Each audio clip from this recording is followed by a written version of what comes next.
Kars ve tüm bölgemiz için kritik önemde bir eserin açılış heyecanını yaşıyoruz. Dünya ile beraber ülkemizi de etkileyen salgın sebebiyle maalesef bu açılış törenimizi video konferans yoluyla yapmak durumundayız. Vaka sayılarının özellikle Avrupa'da zirve yaptığı bu günlerde salgınla mücadelemizden de hizmet mücadelemizden de asla taviz vermiyoruz. Sağlıktan ulaşıma, sanattan savunmaya, ticaretten enerjiye kadar her alanda devreye aldığımız yeni projelerle şehirlerimize ve ülkemize hizmet etmeyi sürdürüyoruz. Önceki gün Ankara'da mimarisiyle, teknolojisiyle, konumuyla ülkemizin en prestijli eserlerinden Cumhurbaşkanlığı Senfoni Orkestrası konser binasının açılışını yaptık. Bugün Türk savunma sanayine çağ atlatacak ilk milli helikopter motorumuzun teslimi ve tasarım merkezinin açılışını gerçekleştirdik.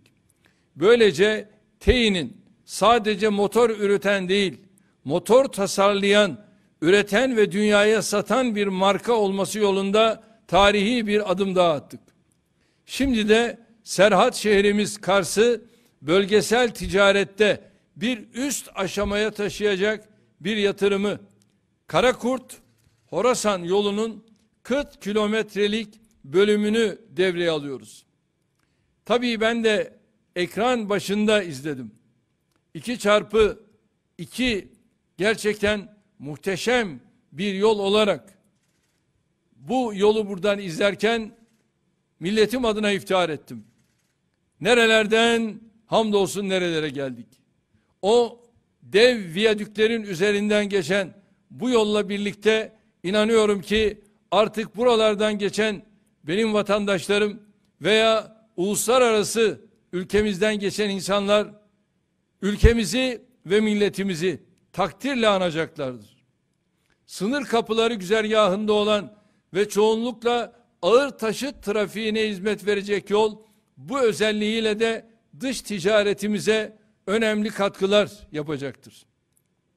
Karakurt-Horasan yolunun devreye girmesiyle komşu ülkelerle ticarette artık bölünmüş yol standardında kesintisiz ulaşım hizmetine kavuşmuş oluyoruz. Seyahat süresini 46 dakikadan 25 dakikaya düşüren yol vakitten 25 milyon lira, akaryakıttan 4 milyon lira olmak üzere yıllık toplam 29 milyon lira tasarruf sağlayacaktır. Yolun açılmasıyla beraber tarihi İpek Yolu güzergahının en önemli merkezlerinden olan Kars'ın cazibesinin daha da artacağına inanıyorum. Bu önemli hizmeti şehrimize kazandıran Ulaştırma ve Altyapı Bakanlığımızı, Sayın Bakan ve ekibini şahsım, milletim adına gönülden tebrik ediyorum. İşçisinden mühendisine, resmi kurumlarımızdan yüklenici firmaya kadar bu projenin gerçekleşmesinde emeği geçen, katkısı olan herkese teşekkür ediyorum. Karakurt-Horasan yolunun şehrimizin yanı sıra bölgemiz ve ülkemiz için hayırlı olmasını diliyorum. Kardeşlerim, Hazreti Mevlana iki şey çok mühimdir diyor. Bunları da okyanus gibi bol haysiyet ile elif gibi dimdik şahsiyet olarak ifade ediyor. Sahibi olmak hayatta başarının anahtarıdır. Ticaretten siyasete her alanda insan şahsiyeti ve haysiyetiyle var olur, itibar kazanır. Zaten Kars'a da bu yakışır. Bu ikisinin kaybolduğu durumlarda ise savrulmadır. Tarih boyunca haysiyetini ve şahsiyetini yitiren kişiler ve toplumlar kendilerini hep zillet çukurunda bulmuşlardır. Türkiye ve Türk milleti olarak yaşadığımız onca saldırıya ve ihanete rağmen Allah'a hamdolsun böyle bir yanlışa düşmedik. bin yıllara sari geçmişimizde ne haysiyetimizden ne de şahsiyetimizden asla taviz vermedik. Tehditler karşısında sinen, pusan, eğilip bükülenlerden olmadık. Hep dik durduk, sağlam durduk. Yeri geldi Çanakkale'de gencecik evlatlarımızı toprağa verdik. Yeri geldi İstiklal Harbimizde tüm Anadolu'yu kıyama kaldırdık. Yeri geldi 15 Temmuz'da tanklara meydan okuduk. Yeri geldi işte benim de dedem Sarıkamış'ta evet donarak o da orada evet kucağında tüfeğiyle şehit oldu. Rize'den Sarıkamış'a. İşte bu millet böyle cengaver bir millet. Ama milli onurumuzun çiğnenmesine, bağımsızlığımıza, el uzatılmasına, bizi ayakta tutan kadim değerlerimize kastedilmesine rıza göstermedik. Aynı şekilde ülkemize umut bağlayan, bize güvenen, inanan kardeşlerimizin hak ve hukukunun gasp edilmesine de izin vermedik. Suriye'de adaletin, Irak'ta barış ve istikrarın, Libya'da meşruiyetin yanında tavır alırken daima şahsiyet ve haysiyetle davrandık. Terörden, şiddetten, eli kanlı Esed rejiminin bombalarından kaçan mazlumlara hep gönlümüzü, aynı zamanda kapılarımızı açtık.